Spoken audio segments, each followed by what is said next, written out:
విశాఖలో జీవీఎంసీ అధికారులు ఎన్ని దాడులు చేస్తున్నా పదుల సంఖ్యలో వాహనాలు సీజ్ చేస్తున్న కోడి వ్యర్థాల మాఫియా బహిరంగంగానే రెచ్చిపోతోంది. దాడులు చేస్తున్న జీవీఎంసీ అధికారులు వార్తలు ప్రసారం చేస్తున్న జర్నలిస్టులపై బహిరంగంగా భౌతిక దాడులు చేస్తున్నారు. కోడి వ్యర్థాల రౌడీ ముక్కలు జీవీఎంసీ డంపింగ్ యార్డ్కి తరలించాల్సిన వాహనాలు ఇతర జిల్లాల్లో ఉన్న చేపల చెరువులకు తరలించి కోట్ల రూపాయలు అక్రమంగా ఆర్జిస్తున్నారు అంటూ ట్రూత్ న్యూస్ ఛానల్ వార్తా కథనాలకి విశాఖ జిల్లా కలెక్టర్ స్పందించి వెంటనే కోడి వ్యర్థాల టెండర్లు రద్దు చేశారు. సాక్షాత్తు జిల్లా కలెక్టర్ ఆదేశాలు బేఖాతరు చేస్తూ కోడి వ్యర్థాల మాఫియా యథేచ్ఛగా వ్యర్థాలు రవాణా చేస్తూ అటు అధికారులు ఇటు జర్నలిస్టులపై దాడులు చేస్తున్నారు. జీవీఎంసీ అధికారులపై దాడులు చేసిన కోడి వ్యర్థాల మాఫియాపై పిఎం పాలెం పోలీసులు పలు సెక్షన్ల కింద కేసు నమోదు చేశారు.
విశాఖలో జీవీఎంసీ అధికారులు ఎన్ని దాడులు చేస్తున్నా పదుల సంఖ్యలో వాహనాలు సీజ్ చేస్తున్న కోడి వ్యర్థాల మాఫియా బహిరంగంగానే రెచ్చిపోతోంది. దాడులు చేస్తున్న జీవీఎంసీ అధికారులు వార్తలు ప్రసారం చేస్తున్న జర్నలిస్టులపై బహిరంగంగా భౌతిక దాడులు చేస్తున్నారు కోడి వ్యర్థాల రౌడీ ముక్కలు. జీవీఎంసీ డంపింగ్ యార్డుకి తరలించాల్సిన వాహనాలు ఇతర జిల్లాల్లో ఉన్న చేపల చెరువులకు తరలించి కోట్ల రూపాయల అక్రమంగా ఆర్జిస్తున్నారు అంటూ ట్రూత్ న్యూస్ ఛానల్ వార్తా కథనాలకి విశాఖ జిల్లా కలెక్టర్ స్పందించి వెంటనే కోడి వ్యర్థాల టెండర్లు రద్దు చేశారు. సాక్షాత్తు జిల్లా కలెక్టర్ ఆదేశాలు బేఖాతరు చేస్తూ కోడి వ్యర్థాల మాఫియా యథేచ్ఛగా వ్యర్థాలు రవాణా చేస్తూ అటు అధికారులు ఇటు జర్నలిస్టులపై దాడులు చేస్తున్నారు. జీవీఎంసీ అధికారులపై దాడులు చేసిన కోడి వ్యర్థాల మాఫియాపై పిఎం పాలెం పోలీసులు పలు సెక్షన్ల కింద కేసు నమోదు చేశారు. దీనిపై మరిన్ని వివరాలు మా ప్రతినిధి కిట్టు ఫోన్ లైన్ అందిస్తారు.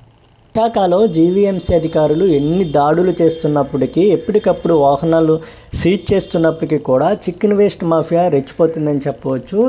ఏదైతే జీవీఎంసీ డంపింగ్ యార్డ్కి తరలించవలసిన చికెన్ వ్యర్థాలని ఇతర జిల్లాలలో ఉన్న చేపల చెరువులకి తరలిస్తూ కోట్లాది రూపాయలు ఆర్జిస్తున్నారంటూ కూడా ట్రూత్ న్యూస్ ఛానల్ అయితే వరుస కథనాలు ప్రచారం చేసింది. ఈ కథనాల నేపథ్యంలో సాక్షాత్తు విశాఖ జిల్లా కలెక్టర్ చికెన్ వేస్ట్ వ్యర్థాలకు సంబంధించిన టెండర్లను కూడా రద్దు చేశారు. అయితే టెండర్లు రద్దు చేస్తున్నప్పటికీ కూడా ఈ మాఫియా అయితే రెచ్చిపోతుంది. విశాఖలో సుమారు 2500 పైచీలకు చికెన్ షాపులు అయితే ఉన్నాయి. వీటి నుంచి సేకరించిన వ్యర్థాలను అయితే డంపింగ్ యార్డ్కి తరలించవలసిన పరిస్థితి ఉంటుంది. అయితే జీవీఎంసీ అధికారులు కళ్ళు కప్పి కొంతమంది ఈ వ్యర్థాలను ఇతర జిల్లాలో ఉన్న చేపల చెరువులకు తరలిస్తున్నారు.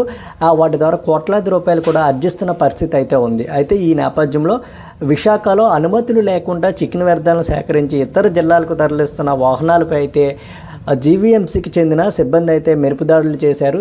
ఎప్పటికప్పుడు కూడా వాహనాలను అయితే సీజ్ చేస్తున్న పరిస్థితి ఉంది. అయితే ఈ నేపథ్యంలో కొంతమంది ఎవరైతే చికెన్ వేస్ట్ అక్రమ రవాణా చేస్తున్నారో రౌడీ మూకలను కూడా జీవీఎంసీ సిబ్బంది అయితే అడ్డుకున్నారు. అయితే అడ్డుకున్న జీవీఎంసీ సిబ్బందిపై అయితే ఈ రౌడీ మూకలు కూడా విచక్షణ రహితంగా దాడి చేశారు. అయితే దీని నేపథ్యంలో కూడా ఈ చికెన్ వేస్ట్ మాఫియా వెనుక ఎవరైతే వైసీపీకి చెందిన బడా నేత బాణాల శ్రీనివాసరావు, అదేవిధంగా టీడీపీ కార్పొరేటర్ గంధం శ్రీనివాసరావు కూడా చక్రం తిప్పుతున్నారంటూ కూడా పలు విమర్శలు అయితే బహిరంగంగానే వినిపిస్తూ ఉన్నాయి. అయితే ఈ మాఫీ ఇటీవలే ఒక రిపోర్టర్పై కూడా దాడి చేశారు. దాడి చేసిన నేపథ్యం అదేవిధంగా నిన్న కూడా కొంతమంది జీవీఎంసీ అధికారులపై కూడా విచక్షణరహితంగా దాడి చేయడంతో పిఎం పాలెం పోలీసులకు కూడా జీవీఎంసీ హెల్త్ ఆఫీసర్ కిషోర్ కూడా ఫిర్యాదు చేసిన నేపథ్యంలో రౌడీ మోకలపై అయితే పిఎంపాలెం పోలీసులు కూడా కేసు నమోదు చేసిన పరిస్థితి ఉంది. అయితే బిఎన్ఎస్ 137లో 2, 115లో 2, 318లో 4, 345లో 2, RBW 303లో 5 సెక్షన్ల కింద కూడా కేసు కూడా నమోదు చేస్తున్న పరిస్థితి అయితే ఉంది. అయితే ఎన్ని కేసులు నమోదు అవుతున్నప్పటికీ కూడా, ఎన్ని వాహనాలు సీజ్ చేస్తున్నప్పటికీ కూడా ఈ వ్యర్థాల మాఫియా అయితే రెచ్చిపోతున్న పరిస్థితి అయితే ఉంది. ఇతర జిల్లాలో ఉన్న చేపల చెరువులకి ఈ చికెన్ వ్యర్థాలను ఆహారంగా వేస్తూ కూడా కోట్లాది రూపాయలు గడిస్తున్న పరిస్థితి అయితే ఉంది. అయితే చేపలు తిన్న ప్రజలైతే వివిధ రోగాలతో బాధపడుతున్న పరిస్థితి ఉంది. అయితే ఈ చేపలు తిన్న వ్యక్తులు ప్రధానంగా నాడీ వ్యవస్థ కూడా మొత్తం దెబ్బతిందా ఉంది. అదేవిధంగా క్యాన్సర్ వంటి భయంకరమైన వ్యాధులు వస్తున్నప్పటికీ కూడా, అధికారులు దాడులు చేస్తున్నప్పటికీ కూడా కొంతమంది అధికారుల అవినీతే కారణం ఈ చికెన్ వ్యర్థాల మాఫియా యథేచ్ఛగా ఇతర జిల్లాలకు వెళ్ళడం వెనుక కూడా గ్రీన్ ఛానల్ ఏర్పాటు చేస్తూ ఉన్నారు. కొంతమంది ప్రతి నెల కూడా లక్షలాది రూపాయల లంచాలు తీసుకుంటూ కూడా దీని వెనక అధికారులు చక్రం తిప్పుతున్నారంటూ కూడా విమర్శలు అయితే బహిరంగంగానే వినిపిస్తాయి. అయితే ఈ నేపథ్యంలో విశాఖ జిల్లాలో ప్రధానంగా వైసీపీ లీడర్ బాణాల శ్రీనివాసరావు, అదేవిధంగా టీడీపీ కార్పొరేటర్ గంధం శ్రీని, ఇద్దరు శ్రీనుల పేరు కూడా ప్రధానంగా వినిపిస్తూ ఉంది. జిల్లా స్థాయి అధికారి, కలెక్టర్, జిల్లా మెజిస్ట్రేట్ ఈ వ్యర్థాల మాఫియాకి సంబంధించి టెండర్లు రద్దు చేసినప్పటికీ కూడా మరలా బహిరంగానే ఈ వ్యర్థాల మాఫియా పేటరేగిపోతుందంటే దీని వెనుక బడా నేతలు హస్తం ఉన్నట్టు కూడా బహిరంగానే విమర్శలు వినిపిస్తూ ఉంది. ఇప్పటికైనా అధికారులు పూర్తిస్థాయిలో చర్యలు తీసుకోవాలంటూ కూడా స్థానికులు అయితే కోరుతున్న పరిస్థితి ఉంది.